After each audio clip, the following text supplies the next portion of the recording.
بسم اللہ الرحمن الرحیم۔ افضل صدقہ۔ حضرت ابو ہریرہ رضی اللہ تعالیٰ عنہ کہتے ہیں، ایک شخص نے عرض کیا کہ یا رسول اللہ، ثواب کے اعتبار سے کون سا بڑا صدقہ اور افضل ہے؟ آپ صلی اللہ علیہ وسلم نے فرمایا، افضل صدقہ وہ ہے کہ تم اللہ کی راہ میں اس وقت اپنا مال خرچ کرو جبکہ تم تندرست توانا ہو اور مال جمع کرنے کی حرص رکھتے ہو۔ فقر و افلاس سے ڈرتے رہو، حصول دولت کے امیدوار ہو۔ یاد رکھو، صدقہ خیرات کے معاملے میں ڈھیل نہ دو، یہاں تک کہ جب تمہاری جان حلق میں آ جائے تو کہنے لگو کہ اتنا مال فلاں کے لیے اور اتنا مال فلاں کے لیے ہے، درا نہ حالکہ اس مال کا مالک فلاں وارث ہو جائے گا۔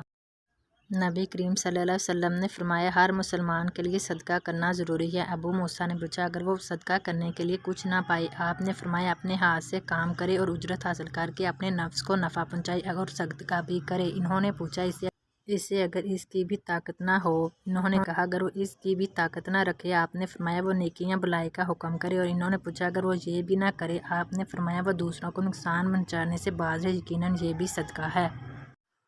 نبی کریم صلی اللہ علیہ وسلم نے فرمایا، 7 طرح کے لوگ وہ ہیں جنہیں اللہ تعالیٰ اپنے سائے میں پناہ دے گا۔ ان میں ایک وہ شخص بھی ہے جس نے تنہائی میں اللہ کو یاد کیا تو اس کی آنکھوں سے آنسو جاری ہو گئے۔